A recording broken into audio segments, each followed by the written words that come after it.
Typically, the battles in the Senate are fought out between 55 and 45. If you think of this football field out here, most of it occurs between the 40-yard lines in the political center. And typically, if one side is up, the solutions are slightly right of center. If the other side is up, the solutions are slightly left of center. Why is that? Well, Betty Coed, Don's assistant, made a presentation in our Senate Republican lunch. We have her come in every Tuesday and tell us something about Senate history. Her observation this past week, Don, was about whether it really was true that Washington was asked at the Constitutional Convention, what do you think the Senate's going to be like? Did you already tell that story? What do you think the Senate's going to be like?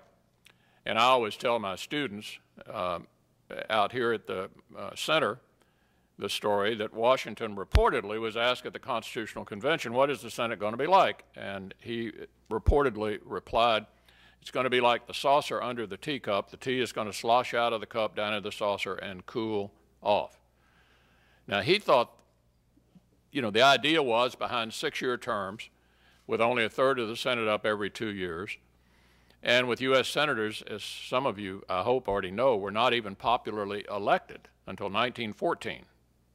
They were elected by the state legislatures, that they would be somewhat insulated from the passions of the moment.